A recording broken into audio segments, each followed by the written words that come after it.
Chapter 47. Muhammad. The deeds of those who disbelieve will come to nothing on Judgment Day. There'll be no good stored for those who bar others from God's way.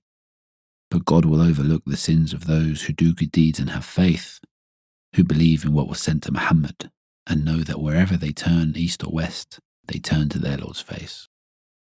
They believe the Qur'an is sent from the Lord and will have contentment in their minds, as they follow the truth from their Lord, while others choose falsehood and cast revelation aside. In allowing this, God shows people the state they are in. Some will have nothing, and others are forgiven. He is the Lord of East and West, the knower of the apparent and the hidden. When you meet the disbelievers at Uhud in battle, kill them, and when the battle is done, captives must be bound firmly, then freed or held for ransom. God could have defeated the disbelievers himself, but he tests you through others indeed, so killed believers can have the garden as a reward, while hell is what the dead sinners receive. The deeds of those killed in God's cause will not have been in vain. They'll be guided to the garden. They are the ones the Lord has saved. They will know where their homes are in the garden. They will not need a guide. So you who believe, help God and the messenger, and stand firm in battle on God's side. But those who do not believe in their Lord will be in a terrible state. God will bring their deeds to nothing, and destruction will be their fate. Because they hate the revealed Qur'an, God makes their good deeds go to waste. Have they not seen the fate of previous disbelievers on their travels from place to place?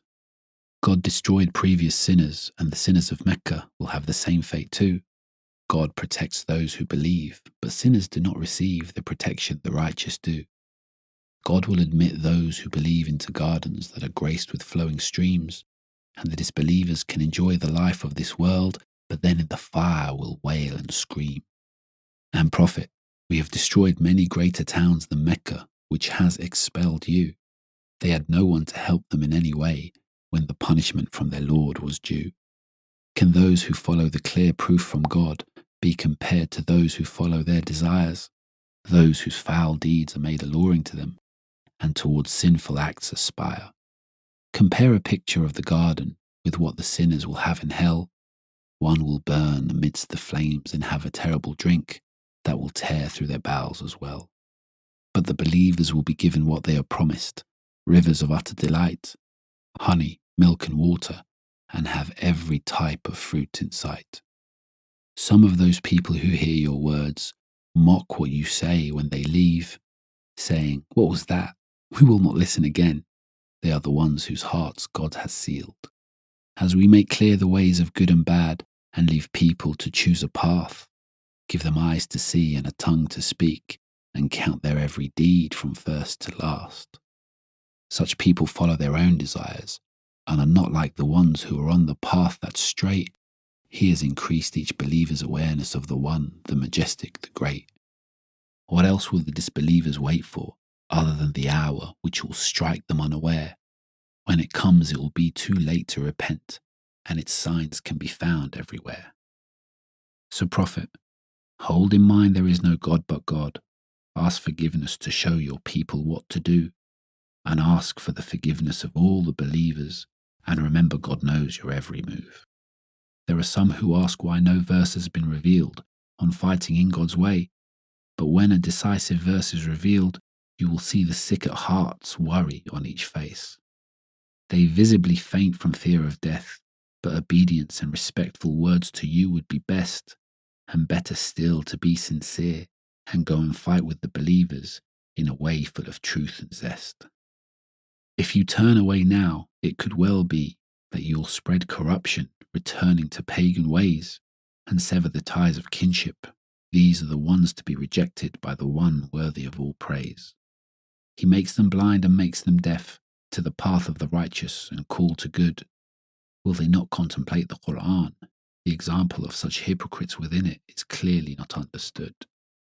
Those who turn on their heels after being shown guidance are truly following the ways of Satan. They say they follow some parts of God's words, but deep down they truly hate them. They agree to struggle against the Prophet and strive to keep him and the believers apart. But God is aware of all of what his creation do. He knows their secret schemes that dwell in their hearts. How will they feel when the angels take them at death and beat their faces and backs with iron rods?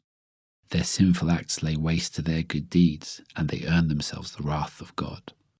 Do the corrupt believe God won't expose their feelings? If we chose, we could reveal them indeed. We could identify them by their marks, but you will recognize them from the tone of their speech. God knows all you people do, and will test you to see who will strive hardest and who remains firm, and we will reveal what you have stored in your record, and you will receive what your deeds have earned.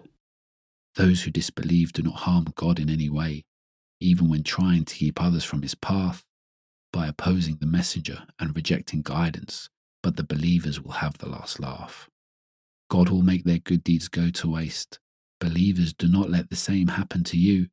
God will never forgive those who disbelieve or bar others from God and die as disbelievers too. So believers, do not weaken when fighting disbelievers. You have the upper hand. God is on your side. He will reward you for your faith and good deeds. Don't be fooled by the game of this illusory life. It is only a test and only a plaything. Believe and obey God and he'll grant you reward. He doesn't ask you to give up possessions. If he did, you'd begrudge doing so and reveal your flaws. Your ill will would show at such a request, and those asked to give a little give a small amount. Whoever is grudging only withholds reward from themselves and forgets they'll be held to account.